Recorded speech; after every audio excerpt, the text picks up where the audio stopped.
So I'm back home at my parents' crib in the middle of nowhere, Alabama, and I just met a lot of people that I've not seen in a long time for my mom's retirement party. Now, I did not retire my mom. She just retired on her own. But we're still celebrating either way. And what I thought is I would just kind of riff on a few things that I believe God has been teaching me recently and what I've seen through this trip. A lot of the people that I'd seen, it had been probably 10 plus years since I've seen them, maybe even 15. And some people hadn't changed at all. They didn't even look different. And some people were completely different. And if you're like me, you want to change as much as you can for the better. It's not that you hate your old self, but you want to continue looking more like Jesus every day. You want to continue growing your skills. You want to become a better person every day. Better every day, right? But how do we really do that? Because in the past, I've been guilty of trying to change everything immediately. Like I want to become a master of something in 2 months, 3 months. What I feel like I've learned recently is the way to create massive change. Somebody's calling me. It's Caleb. I'll call you back, Caleb. In order to create massive, lasting, impactful change in your life, you have to understand how time works and also how your mind works. And so in order to really change, what I've found is that you got to do slight improvements for a massive time scale. So it's not by changing a whole lot in a short amount of time. It's by small incremental changes over a long time scale that produces this massive change when you actually see the difference. It's kind of like when your friend gets a puppy and you come back 3 weeks later and that puppy turned into a full-grown dog in 3 weeks. And they didn't even notice it because they're seeing it every day. But just in the span of 3 weeks, you noticed this massive amount of growth. And these people that I met, some of them that had changed everything, their voice was different, their face was, everything was different, but they didn't even notice it because it just happened slowly over time by these small habits that were adding up. And to tie into the second concept I've been learning is the depth of how much it takes to really get good at something. It takes like a decades to get really good. And as some of you may know, I've been trying to learn how to speak better. And I thought this was this thing I could just do on the side alongside running a business and doing all this and become great at speaking. And I'll get better over time.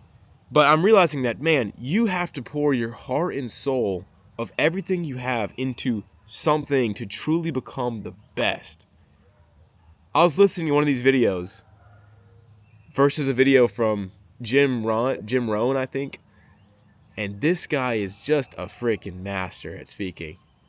I mean, he's probably 60, 70 when he did this presentation. Been on self-improvement for 50 years. And you can hear it. Every single thing he does is just immaculate.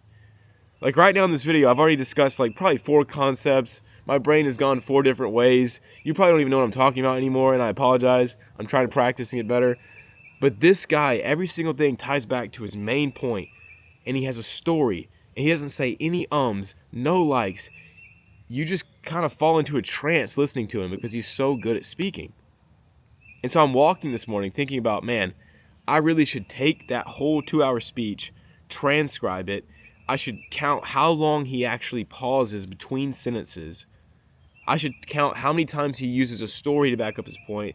And I started thinking about all the work involved with just analyzing this one speech. And I thought, frick me, man, if you really want to get good, like best in the world at something, you have to put in so much effort. And you have to do it continually.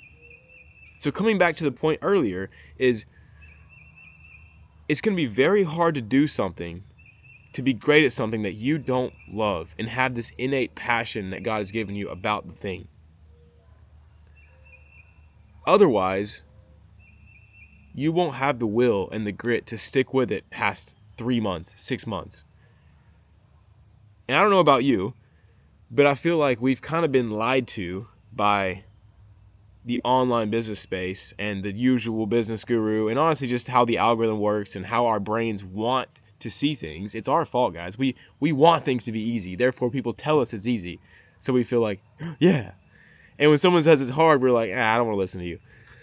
It's kind of our fault, but we think that it's so easy to just do something great and make a bunch of money.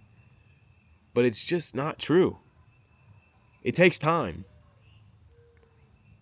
What I've learned from seeing these people is time's going to go by either way. And you can be the person who changed everything or changed nothing just by the small habits you implement in your day. By focusing on one skill. By spending 30 minutes practicing in a day. By spending 20 minutes iterating it, studying people who are good at it, and implementing what you learn into what you're doing. That's all it takes. Because if you do that for 10 years, you won't even be the same person. You won't have the same bank account. You won't have the same relationships because of all that intentional work you put in consistently over time. Versus the person who thinks they can change the world in 6 months or 1 year or 3 years, and they burn out and they stop doing it. So you might be going 2-3 hours a day right now, grinding hard at your craft, and I respect that. That's what I'm trying to do as well. But just understand, you have to put in small incremental time for a long incremental changes for a long time, a long time. But that's the beautiful part about it too, is you're going to look back and 5 years are going to go by, and you're barely going to recognize yourself because of how much you've changed for the better. And that's an awesome feeling. And it all comes back to just being willing to hand God your life and say, God, please make me into the person that you want me to be. Please help me to develop and live out the skills and the jobs that you've positioned me to fulfill and the people that you want me to serve and the mission you've called me to complete. And it just all starts with being intentional with the start of your day and putting in 10, 15, 20 minutes every day consistently. And that comes back to doing things that you truly love, not for other people, but for yourself, to become the best version you can be, not to become the version better than someone else. It's you versus you yesterday. And so is my speaking great? Did I ramble this entire time? Yes. Am I going to beat myself up about it when I watch this back like a week from now? Yes. But am I better than yesterday? Am I better than 2 weeks ago? Am I better than 3 weeks ago, a month ago, a year ago? Yeah. And that's all that matters. Because if I keep doing that for 10 years, Lord knows what could happen, you know? So hopefully this inspired you today to just kind of rethink how you see achieving success and focus on what can you implement in your day where it's just a habit. You do it every day. You don't even have to think about it. It just becomes part of your day. And if you program it in your day, you will automate your success over time because you'll just do the right things automatically. And the only way you stick with that is by doing things that you truly love and serving the people that you love. So anyways, I'm going to go eat some breakfast, but love you guys. I'll see y'all tomorrow. I'll be back in the office hopefully tomorrow, so we'll see.